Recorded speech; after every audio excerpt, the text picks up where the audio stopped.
বাংলাদেশের সকল শ্রেণী পেশার মানুষ, সেখানে প্রাইভেট ইউনিভার্সিটির ছাত্ররা ছিলেন, মাদ্রাসার ছাত্ররা ছিলেন, অটো চালক, রিক্সা চালক, শ্রমিক ভাইয়েরা ছিলেন, শিশুরা ছিলেন, মহিলারা ছিলেন, সকলেই। কেউ আর তখন হাসিনার এই জুলুমবাজ হাসিনাকে ভয় না করে তারা রাজপথে নেমে আসে এবং তাকে উৎখাত করে, বিতাড়িত করে বাংলাদেশকে পুনরায় একটি স্বাধীন রাষ্ট্র হিসেবে গড়ে তোলার যে আমরা চেষ্টা করছি, সেই প্রচেষ্টাকে এগিয়ে নিয়ে যাওয়ার কাজটি বাস্তবায়ন করেছে তাদের রক্তের বিনিময়ে। তাই আজকে অন্য বক্তব্য হবে না, আজকে শুধুমাত্র আমি শহীদদের বারবার শ্রদ্ধা করে স্মরণ করতে চাই। একটা দাবি উঠেছে, এখানে একটা চত্বর রয়েছে, সেটি এই 4 জন শহীদদের নামে স্মৃতি সংরক্ষণ করে রাখার জন্য এই চত্বরটি আমি আজকে ঘোষণা দিয়ে গেলাম। ইনশাআল্লাহ অবশ্যই তাদের নামে এই চত্বরটি করা হবে এবং তাদের স্মৃতি যাতে চিরস্থায়ী হয় সেটিকে নিশ্চিত করা হবে ইনশাআল্লাহ। এটাই আমি আপনাদেরকে কথা দিতে চাই।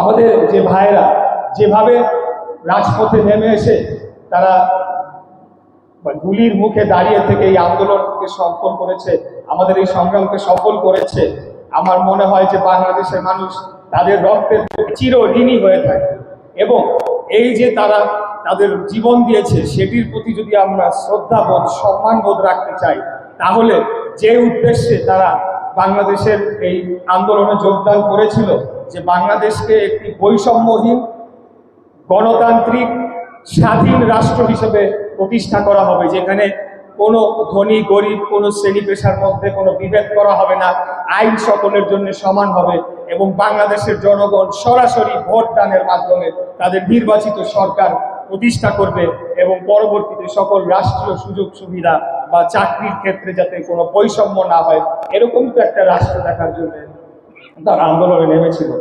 আমাদের ছাত্র দলের ভাইয়েরা আছে, তাদেরকে বলবো যে বিগত 5ই আগস্টের পরে গতানুগতিক রাজনীতির চিন্তাধারা থেকে বের হয়ে এসে আমাদেরকে নতুনভাবে চিন্তা করতে হবে। নতুন যে 3.5 কোটি ভোটাররা যুক্ত হয়েছে, তাদেরকে কিভাবে আমরা আমাদের দলের প্রতি আকৃষ্ট করতে পারি, আমাদের কর্মসূচির মাধ্যমে, আমাদের রাজনৈতিক কর্মকাণ্ডের মাধ্যমে, সেটির দিকে আমাদেরকে বিশেষভাবে নজর দিতে হবে।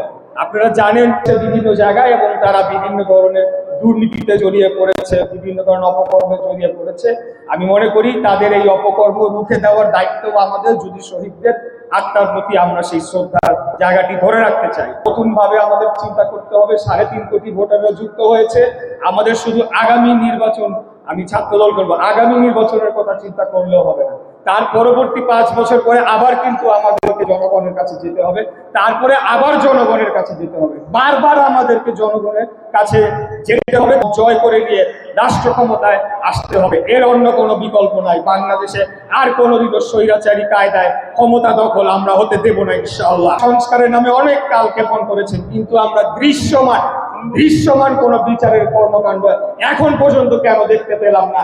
এই যে আমাদের এখানে শহীদ পরিবারের গার্জিয়ানরা বলে গিয়েছেন যে এখানে তো সকল ভিডিও ফুটেজ রয়েছে। এখন তো আর 71 সালের মতো না যে তথ্য প্রমাণ নাই, ছবি নাই, ভিডিও ফুটেজ নাই, সকল কিছু ভিডিও ফুটেজ রয়েছে, সকল তথ্য প্রমাণ রয়েছে। এতদিন কেন লাগলো যে একটা মারলে তো আরেকটা দাঁড়া যায়? 1 বছর পরে তাকে বলে বরখাস্ত করেছে। বরখাস্ত মানে তাকে তো জেলের ভিতরে রাখার কথা ছিল, কেন সে বাইরে হয়েছিল?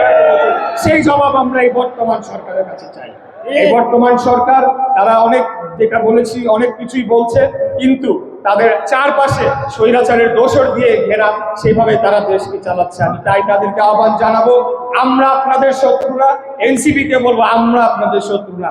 আপনাদের শত্রু গোপালগঞ্জে আপনারা গিয়েছিলেন, একটা আপনারা উদাহরণ নিয়ে এসেছেন যে আপনাদের আসল শত্রু কারা, কারা আপনাদেরকে খুঁজছে, কারা আপনাদের প্রতি প্রতিশোধ দিতে চায়। আমরা বাংলাদেশ জাতীয়তাবাদী দল বিএনপি, আমরা যদি শক্ত হাতে এই খুনি হাসিনা বাহিনীকে 5 তারিখের পরে দমন না করতাম, তাহলে আপনাদের জন্য কিন্তু সহজ হতো না বিষয়টা। বাংলাদেশ জাতীয়তাবাদী দল নতুন কোন রাজনৈতিক দল নয়। শহীদ রাষ্ট্রপতি জিয়াউর রহমান, তিনি বাংলাদেশের স্বাধীনতার ঘোষণা দিয়েছিলেন যখন সকল রাজনৈতিক নেতৃবৃন্দ পালিয়ে গিয়েছিল 25শে মার্চ কাল রাতে, তখন তিনি বুকে সাহস দিয়ে 36 বছর বয়সের একজন মেজর, আমার বয়স 38, আমার থেকেও 2 বছর বয়স কম ছিল, উনি নিজ উদ্যোগে তিনি বাংলাদেশের স্বাধীনতার ঘোষণা দেন। এবং যখন একজন মিলিটারি পার্সনের ঘোষণা সারা বাংলাদেশে ছড়িয়ে পড়ে, মানুষের বুকে সাহস সঞ্চার হয়, তারা তখন সেই যুদ্ধে যোগদান করে। অতএব এই বিএনপিকে এত হালকা বা দুর্বল ভাবলে চলবে না। আপনারা ঘুরতেছেন জেলা শহরে, ঘুরে সমস্যা নাই, কিন্তু ঘুরে আপনাদের ফিলোসফি নাই, আপনাদের রাজনৈতিক কোনো দর্শন নাই, রাজনৈতিক কোনো কর্মসূচি নাই, রাজনৈতিক কোনো এজেন্ডা নাই। আপনাদের এজেন্ডা একটাই, বিএনপির বদনাম করো, বিএনপি চাঁদাবাজ, বিএনপি চাঁদাবাজ। সারা দেশ এই ভাঙা রেকর্ড বাজাচ্ছেন। আমি মনে করি এই কর্মকাণ্ডের মধ্যে দিয়ে আপনাদেরকে বাংলাদেশের জনগণ ঘৃণা করে প্রত্যাখ্যান করেছে। আপনারা এই গণ অভ্যুত্থান, এই আন্দোলনের সোল এজেন্সি আপনাদেরকে দেওয়া হয় নাই। বাংলাদেশের সকল শ্রেণী পেশার মানুষ এবং সকল রাজনৈতিক দল যারা স্বৈরাচার ফ্যাসিবাদী বিরোধী আন্দোলনে ছিল, এই কৃতিত্ব সকলের, কৃতিত্ব কারণ না, কৃতিত্ব একমাত্র যারা শহীদ হয়েছে তারা আজকে জীবিত নাই, কৃতিত্ব কেবল তাদেরকেই দেওয়া যেতে পারে।